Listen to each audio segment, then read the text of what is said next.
How's it going, everybody? We are back for Low Punny League Season 2. I just came off of the first season going undefeated and becoming the champion, and everybody was having a lot of fun with it, and we will be running it back with a few extra people, so we're very excited about all of that. We are coming towards the end of week 1 now, so I already got my first battle done. I don't know when that'll be uploaded, but it should be soon.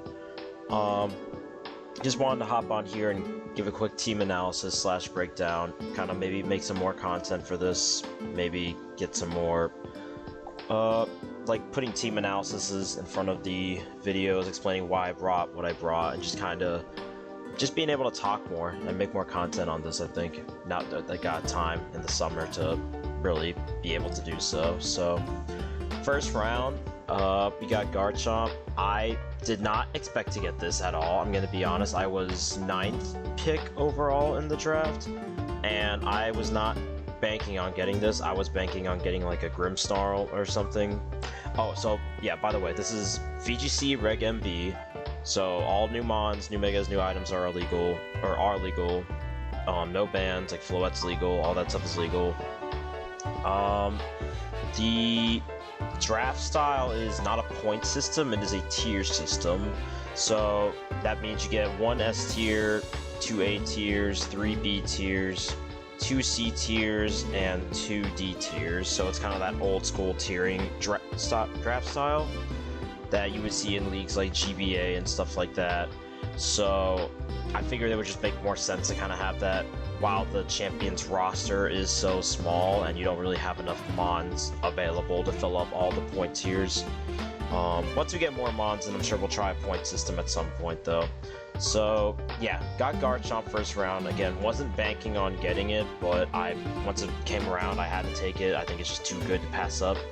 This is, I mean, it's literally the most used mon in the format right now, and for pretty good reason. With Life Orb, this thing just becomes an absolute beast. You can run a physical special mixed. You have your signature 102 speed, letting you get the jump on things like the Mega Charizards, Volcarona, Kangas, Mega Kang, stuff like that. And just very customizable overall. Good bulk, good typing. It's Garchomp. It's been doing the same thing since its inception. People know what it does. I've used it on this channel before in draft. It gets a million different moves. And in doubles, you have the luxury of being able to click Earthquake to hit 2 targets at once. Stuff like that. I don't think it got a whole lot of new tools coming into Champions, because it didn't keep Nasty Plot from ZA, unfortunately. So it's mostly the same, just in a doubles context, but it's obviously still very good, as any Champions player can tell you. It's top of the charts for winning tournaments, stuff like that. So very excited to have it. So picking this up early did mean I'm not gonna get another ground later, so we didn't get Crocodile to return or anything like that, even though I was considering at one point. But we are, I mean, as you can see in the thumbnail, we are building this team around Mega Scolipede. That was the guy I wanted to get basically since the start of this thing. I've kind of been using it on the ladder. We'll get to it, but yeah, I knew going into this I was planning on getting Scolipede, and I kind of built this whole draft around being able to support it properly, and I've been using just this on ladder. I would have gotten a more supportive S tier, like a Sinistcha or Grimmsnarl otherwise, but again, I couldn't pass this up since it was still there, so I'll patch up that support later on, as you'll see. But next up, we ended up getting Staraptor from A tier. So again, in my original plans, this was going to be a Talonflame for the fire typing and the even better Tailwind, but I was looking at this and I was kind of impressed by just how much roll compression you can get out of base Staraptor. With this, you get all of the Tailwind, Intimidate, Ghost immunity, Ground immunity, and it's a perfect range for Scarfing. So it fills a lot of holes, like, just in one slot, and I was very, very impressed with its resume on that front. So wanted to pick it up, give it a try. People are experimenting with it on ladder, especially now that Mega Staraptor is kind of coming up in usage, because people initially wrote it off, but now people are actually kind of using it as more of a flex mega. So you're actually seeing a good amount of Staraptor gameplay And I'm not Mega, so I have the luxury of the item. I can put a sash on it if I want to lead Tailwind. I can put Scarf Final Gambit. I can do stuff like that. It gets decent coverage too. The loss, I don't remember if it had knockoff. I feel like it had knockoff at some point, but you do get Blaze Kick for any steal you can't hit with close combat, obviously. You get Steel Wing for fairies. You get U-Turn. You could use that on like a Scarf set or something. And then obviously your essentials, your Tailwind, your Brave Bird, CC, Roost. Quick attack for cover or priority is pretty cool. Final Gambit, like I mentioned before. Even like Helping Hand, or like if I just want to be like a bulky support with Intimidate. And yeah, I get my choice of ability. If I don't need Intimidate, or if they have like Defiant or Competitive Mon stacked up, I can run Reckless and just absolutely nuke things with Brave Bird or Double Edge if I am so inclined. But most of the time, I'm not going to be passing up that utility of Intimidate. It's just too good to pass up on. Crocodile was great at just coming in and dropping Intimidates last season, even against like super effective hits, just to soften up the opposition for itself or the rest of its teammates, and that's kind of what this is doing here too. So I'm sure it'll come in handy and be coming to most, if not all, games. So very much excited to trying this out. So next up, we ended up getting Sableye, and there's a bit of a backstory behind this one because this spot was originally supposed to be Klefki. This is my second A tier, so it's my last one. And this was supposed to be Klefki because it gave me all of the Steel Fairy typing, priority screens, and Trick Room. And I really was prioritizing screens in this draft because I have been using Grimmsnarl plus Scolipede on the ladder, and I really think that screens is one of the best ways to play it because you kind of need a Swords Dance up to really threaten your Okos. So getting screens up kind of guarantees it. And then the speed tiers you can kind of play around with either speed boost or tailwind if you want fast mode, or min speed plus trick room if you want to take advantage of the base 62 speed on it.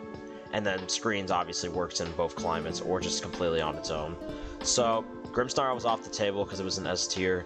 This and Klefki would have filled the role nicely, but it was taken from me before I could get to it. So we had to break it down into two separate mons, which the first of which is Sableye, which does give me that prankster screens that I was talking about. It does give me some other things as well. Obviously, Dark Ghost, you only have one weakness, and your bulk isn't great, or naturally, but people have, again, this is another mon that people have been spamming on ladder, people have been spamming in just BGC in general. When you invest like fully into bulk, it can take hits better than the stats would suggest. Mostly because, again, most of the time you're not taking a super effective hit, you are taking a neutral hit most of the time with a type like this, and you'll be able to take them at least 1 or 2 hits, which is nice. And then you can really harass the opponent with things like I mentioned before, Fake Out, Encore, Will-O-Wisp, Quash, stuff like that. And it gets so many support moves, so it's very versatile with how I want to run week to week, so I think it's going to be very, very strong in draft setting. I can even get away with like manual weather if I want to build around that, or if I want to disrupt an opposing weather strategy. Priority Rain Dance, priority Sunny Day. Yeah, I'm really looking forward to this. I think this is another mon that I wasn't super satisfied with picking up at the time just because I wasn't planning on it, but I really think I'm going to get a lot of value out of this now that I'm really looking into it and testing with it. I really have high expectations for this guy, so I'm feeling pretty confident in this pickup. And then, like I mentioned before, it doesn't get Trick Room though. I honestly did draft this thinking it gets Trick Room, but it does not. So that is something I will have to patch up later in the draft. But we did go ahead and, again, we had to break the Klefki up to 2 different pieces. So after this, the first B tier we scooped up was Tinkaton, and this kind of fills a lot of the holes typing-wise that Klefki would have filled. Obviously, you have that same incredible Fairy Steel typing, only weak to fire and ground. You're immune to dragon. You're immune to poison, I guess. But yeah, I mean, everybody knows what Fairy Steel does. I don't have to break into the details. It's a fantastic typing. Fake Out, again, another source of Fake Out because Sableye probably isn't going to run it every week, whereas something like this probably can. Or even if I just want to run double fake out, that's an option. Lead if I want to lead one and then keep the other in the back, or just not want to bring, if I want to bring one or the other to a certain group of 4, depending on the week. Run different modes with each one of them.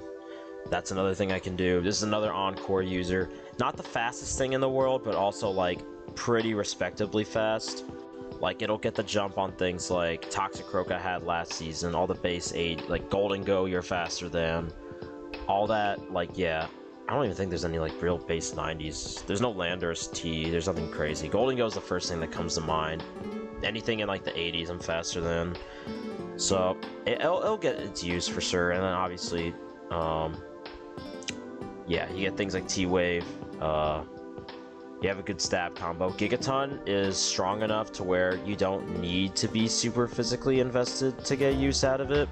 Just enough off the raw base 160 plus stab is enough to just do incredible damage, even with not too much investment.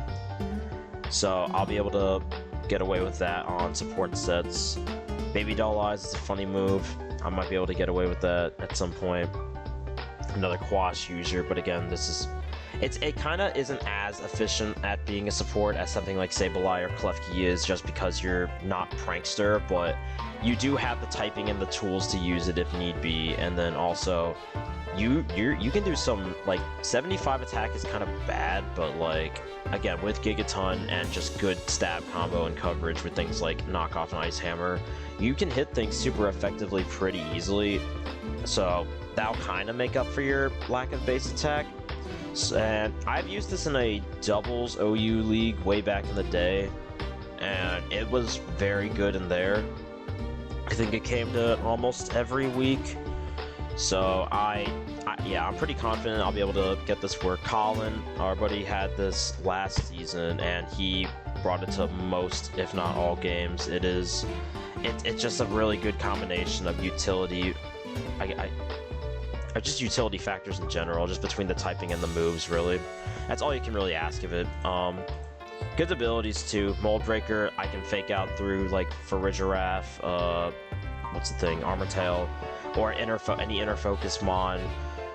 Own Tempo makes me immune to Intimidate if I really am trying to put out a lot of damage in a certain week. And then Pickpocket, if I'm running something like Resist Berry, I can maybe get away with some Pickpocket nonsense. So all 3 abilities definitely have their use, so I can very much mix and match depending on what's most optimal. So a lot of value in this pick, I think. Yeah, and it definitely would have gone if I think I waited too long for it. So up next, got the actual star of the show itself, Mega Scolipede. So this is one of my favorite Megas to come out of ZA design-wise. This is basically the whole reason I was planning on drafting around it. I love the design. I love Scolipede in general. Was very excited when the leak said it was getting a Mega, but unfortunately it did not necessarily live up to the hype with maintaining the bug poison typing and getting a stat spread that looks like this. If you were going to make it a slow tank, they could have at least made it bug steel. I don't know why they didn't, or why they didn't just keep the speed on it. It just kind of, it looks kind of awkward to use, but the more I use it, the more I kind of like it. I think there's especially in draft, I think there's a lot of flexibility between whether or not you want to stack speed boost and base and then try to be fast with this and bulky. Yeah, and leverage your bulk post Mega. Or if you just want to be super slow, you don't even have to run speed boost on base. If I'm running like hard Trick Room one week and I just want to commit to, like, if everything else on the opponent's team is super fast and I really just want to commit to being in Trick Room. Heck, I don't even have to, like, I can do them both on the same set. That's what I've been doing on Ladder. You can run Protect Speed Boost, and then if you want to run in Trick Room mode, you can just Mega immediately and start Swords Dancing with your massive 149 bulk, 149 base defense. Obviously 60 HP is not great, 99 SpDef is solid, but again, that HP does hold it back. But you can invest in it, and again, that's another reason why I think it gets a lot better in draft than on ladder, because obviously you're only going to get so far with this thing against meta comps with Zardwa everywhere, but in a format where you're only going to face it once, it gets a lot better because you can invest specifically to set up in front of whatever you need to. And then, like I said, I probably had to run Swords Dance most, if not every week, to really get some power. But then you have Stab, Mega Horn, and Gunk Shot, so depending on the matchup, you will be hitting things hard, you will be one-shotting things. And I really wanted to take advantage of like what makes this mon good. So obviously you completely moonwalk all over like fairies and grasses. There's not a lot of grasses in the game, but fairies are very prominent with things like Floette and Sylveon running around. And this is just gives me a one-way ticket to leverage that. That's why I also wanted a high-tier dragon, like Garchomp or Hydreigon, because I can kind of get away with doing dragon things, or just being a dragon in general. Gets a lot easier when the fairy type is so scared of something like this, of a Mega that can absolutely blow it away with Stab, Gunk Shot. So really trying to take advantage of what this has to offer here. You get some okay coverage. You lost Aqua Tail, but you do get like Superpower, Rock Slide. I think you get Earthquake, or do you get a single target ground move? Do you get like... You get Stomping Tantrum, which is like not great, but it'll do, because I would be for a super effective hit anyway. But yeah, again, this is a guy I mostly picked up because I love him, and I really am trying to build a team around leveraging what makes it good, which is just setting up under the right conditions and sweeping and just dumpstering fairies, grasses, stuff like dark types, stuff like that. Just really trying to take advantage of what makes it good. So, hopefully we can be able to get it to shine at some point this season, maybe multiple, but because of that, this is not a Mega or a Pokemon in general I expect to be bringing to every game, so I was pretty confident in a dual Mega strategy, but I didn't want to pick up a high-tier Mega that would basically like completely overshadow this thing, because I did want to use it as much as I can. So we ended up going with Mega Greninja next. This is another one of my favorite Megas from ZA design-wise. I mean, he's just aura farming all the time. Just look at him, but I picked this up because it is another Mega that, well, like regular Scolipede, I didn't mention this, but I do like these because they do not have to Mega every time. I am perfectly okay with running Greninja or Scolipede with effectively no item, because the base mons themselves are good enough to where they can make up for it. You don't really lose too much out. The only thing you really lose is like the ability to run Sash, and because these two are frail in base, which is kind of not great, but also not the worst problem in the world, especially when I have other mons I can be running Sash on, like Raptor or Sableye or whatever. So I'm not too upset about that, and I think it hurts Greninja a little more because you can really get away with things like Life Orb or Expert Belt now that those are in the game. But I really went with the Mega here over their base because, again, mostly because I can and I like to, but strategy-wise, you get that pretty untouchable base 142 speed. There's only things that really eclipse you is like, you tie with Dragapult, and I think Mega Arrow, Mega Zam are faster. I don't know if there's anything in between that. Is Beedrill 145? Something like that. It's very, very few like Megas and Dragapult that even like come close to this. So that gives me a lot of ability to mess around in the team builder, where I can afford to run very little speed and take advantage of that natural speed to still outspeed the entire team, and then I can very easily get away with Modest Nature, or whatever the minus defense is if I'm running mixed, because 125 attack is a lot higher than whatever Gren's base is. I think its base is like maybe 100. It's 95, it's not even that. So yeah, you get a lot of value out of being able to do that, and yeah, that jump is actually kind of insane. I mean, again, you lose out in Life Orb, but still. You have Protean, which, another fun fact, the way Protean works is I can use regular Greninja for one turn and get my Protean boost. Let's say I'm running a set of like Hydro Pump, Ice Beam, Dark Pulse, Protect. I can go ahead and click Protect on turn 1 to scout a Fake Out or something, but if I don't Mega, I can stay in base, change my type to normal, do that, and then I can Mega, and then the Protean will reactivate for when I Mega turn 1, and then I can click Ice Beam and then turn into an Ice type. So it's almost like for 2 turns, if I don't Mega turn 1, it's almost like old school Protean, where you can change your type more than once. So that is something I'll definitely try to leverage at some point. It may be a little tricky because, again, I'm probably protecting turn 1 versus Fake Out if I'm leading it. Or if I'm leading this, if I'm not even leading this, if it's in the back, it might be more necessary to just proc Mega immediately, and then I don't get that 2-time Protean thing. But, I mean, at this point, it's a VGC. The thing about VGC is that because the turns are so short, or the battles are so short, and there's not as many turns, I don't feel as bad about necessarily only getting 1 Protean, because with a mon like this, I'm really hoping to just land super effective hits anyway, or just like, if it's a team that's super weak to water, dark, or ice, I can pretty much just spam the 1 type over and over again. You're not taking too many, well, I can take some hits with this, again, because I'm not running too much speed on this. I mean, you basically, you almost outspeed Garchomp with, like, that. Like, that's incredible. And then I can run almost max HP and max special attack. So you can actually take some good hits with this thing, especially if you plan ahead with the type-changing nature of Protean. So, pretty excited to run this. I've used regular Greninja in some Showdown drafts before, and that's been good fun, as well as just being a good versatile mon in general. So I expect this to do maybe not as well because it's VGC and this is a frail mon, but I do think I can get some cool things, pull some cool things off with this. So very excited to try it out.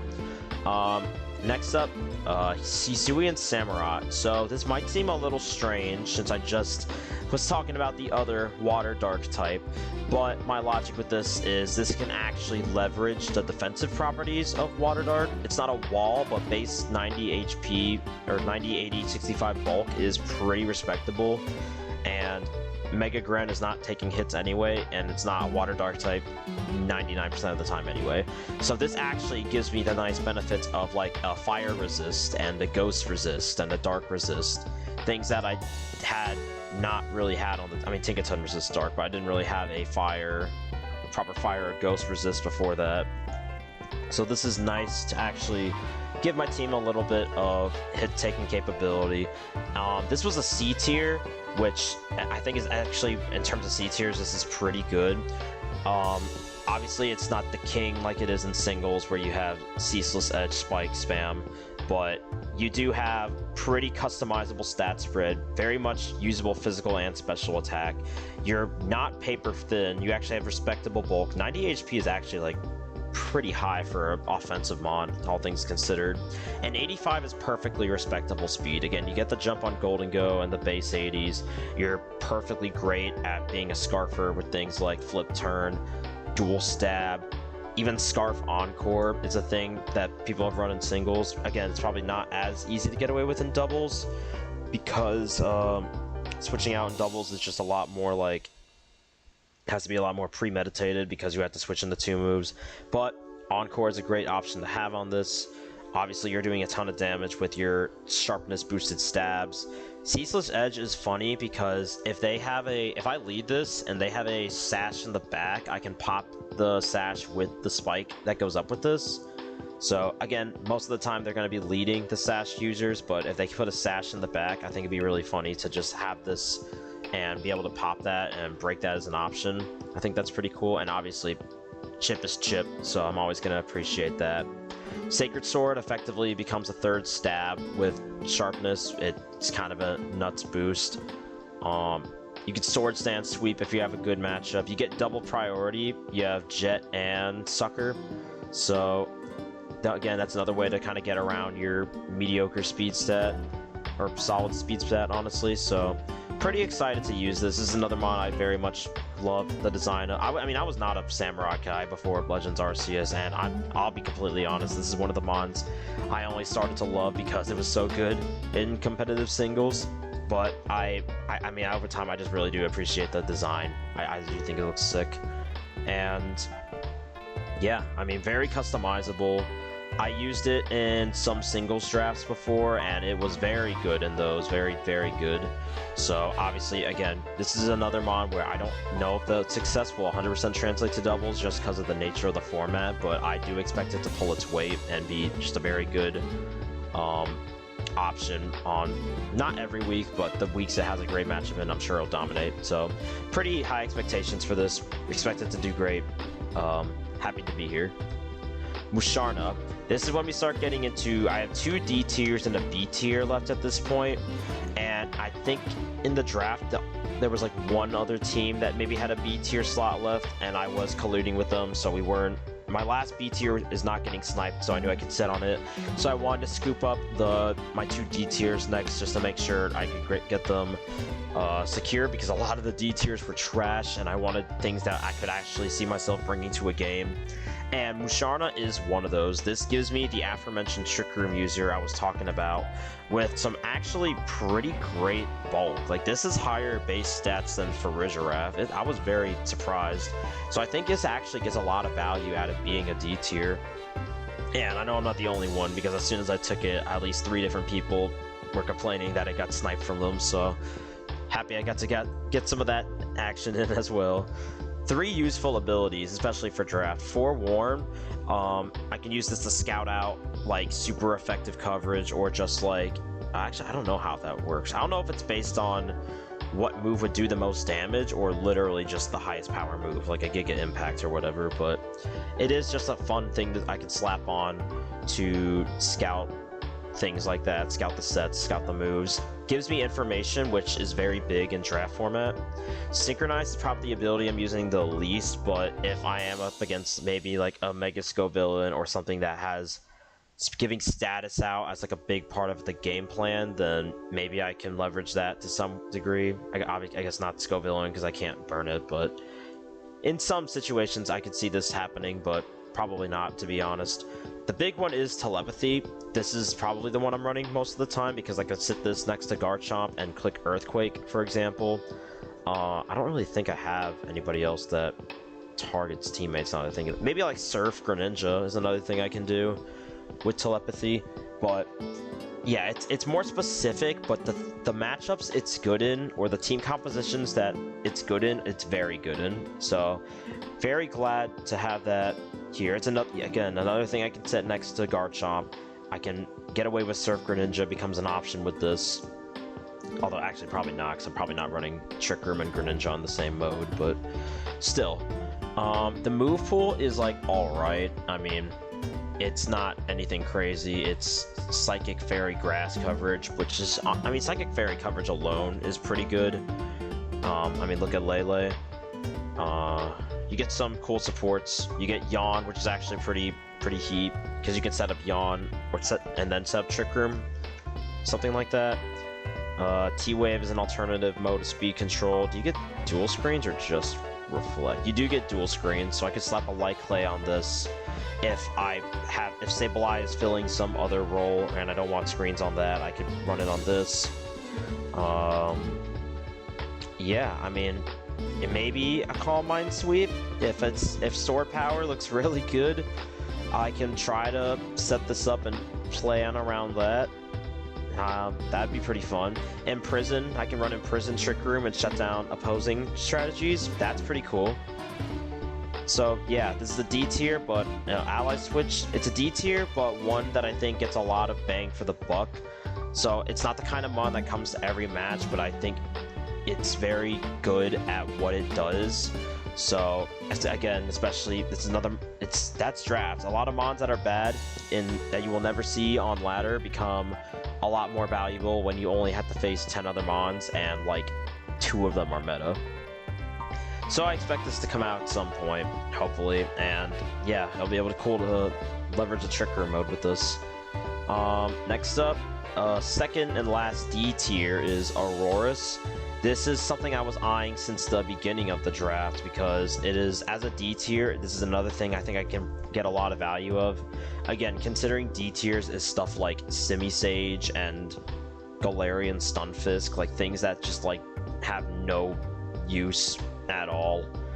Getting a package like this with all of Snow Warning, Stab, Blizzard, and Rock for Fire, Charizard, stuff like that. 123 base HP is also insane. 123, 92 is some actually pretty insane special bulk, and then the defense isn't great, but between the HP and the double defense under snow, it can easily get patched up. So this is, I think, a lot of bang for my buck. It's a Trick Room, Wall Breaker, base 58 speed, plus Stab, Blizzard under snow. I didn't even know you got Discharge, wow. Why does it get Discharge? I had no idea. But Earth Power, perfect complementary coverage. You have your Rock Stab for fire types. What else do you get now that I'm really looking into this? Weather Ball, if I want a single target move that is stronger than Ice Beam. Mirror Coat, if I want to be cheeky. Freeze Dry is pretty awesome because it means I'm an Ice type Wall Breaker that completely blows past water types. Obviously, Veil's another big one. If I run this, I'm probably running something like that. Icy Wind is a cool option for another form of speed control. If I want to run this outside a Trick Room, just in like a weather scenario, like if I'm playing a Sand team, or yeah, especially Sand, but also just like a Sun, or probably not Rain because you're Rock type, but I can come in on Sun. I can especially come in on Sand because I get the Spadef boost, and I just want to click Icy Wind, get some speed control in there. That's an option. Again, Rock Ice you can only get so far with, but I think in terms of that, because I was considering Avalugg for this slot too, because it's a Trick Room breaker with high attack stats, and base Avalugg you might be able to squeeze some defensive use out of, maybe, but I think this just looks like it brings a lot more to the table with its own weather, freeze dry, veil, stuff like that. So it's niche, but I think it's a pretty cool niche, and hopefully I can wring some usage out of it. And then lastly, with our last B tier pick, we got Chandelure. Again, I did get a bit of colluding to make sure this was going to get in place, but it's here. This is a lot. So it's a fire type, which I don't have yet. It is one of the main special breakers alongside Mega Gren and Aurorus, but more consistent than, or probably more consistent than either of those two, because it doesn't take up a Mega slot, and it's actually like can leverage some defensive value between what is effectively 3 immunities, normal, fighting, fire, and great offensive, defensive typing with Ghost Fire.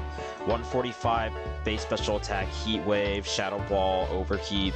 It's pretty good at actually like for a non-mega to be threatening Okos like this is very, very rare and very good. It's like one of, if not the highest attack out of any non-mega, I'm pretty sure. Yeah, it literally is the highest special attack out of any non-mega. 80 speed is a little awkward, but I think awkward speed tiers actually could get some good use out of draft, because base 80 is perfectly fine to Scarf or sit under Tailwind. Basically, in draft, you have the beauty of choosing Tailwind or Trick Room every week, depending on just what's better. So I think in VGC, you genuinely might be able to make an awkward speed tier work. Like in singles, it's not the same deal. If you're stuck with a base 70, 80 space speed mon in singles, it's gonna feel a lot harder to wring usage out of than in VGC, where you have the flexibility of both Tailwind or Trick Room or Icy Wind or whatever other speed control you want. Because speed control does take such a bigger place in doubles, I think awkward speed tiers low-key give you an advantage at some points, it feels like.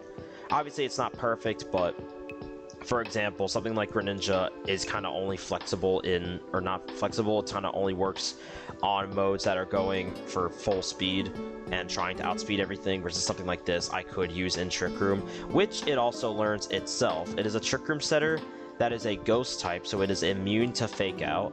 So this might even be a better Trick Room setter than Musharna. It low-key echoes the Cofagrigus I had from last season, and obviously just on a way more offensive scale, and you're not taking a million hits the way that thing did. But you do get... I really wanted the special wall breaking capability, and I really appreciate having an offensive fire in general, I think is... It's not a necessity in draft, but the teams that have fire types I find to be a lot more, like, comfortable than those that don't, because just being able to have an instant nuke against special or steals without worrying about things like Intimidate or anything like that is very nice. So pretty excited to have this. Ghost is a great neutral attacking type, so just spam Shadow Balls on. Especially against Trick Room, it's a great anti-Trick Room option with... You still have Imprison, right? You didn't lose that? Yeah, you have the Imprison Trick Room strat, and most Trick Room setters are going to be Psychics or Ghosts, so hitting them with that stab base 145 special attack Shadow Ball is a great way to deal with that and just put it out of commission. So, pretty high hopes for this thing, and I expect it to do well. Overall, I think this is a more consistent team than I had last time. It's... How do I say it? Because it's not like last time where I was pretty much hard Trick Room every week with some, maybe a spin-off like Scarf mode here and there. This is more like consistent, and it gives me a lot more flexibility, I think, than last season did. So I'm pretty excited to try out some weird stuff with all this. And yeah, week 1 should be coming out maybe today, maybe sometime this week. I don't know, but yeah, I'm excited to put out some more content, put out some actual team recaps for each week so I can kind of go into why I bring what I do and just talk more about Mon. So yeah, thanks for watching, and I'll see you next time.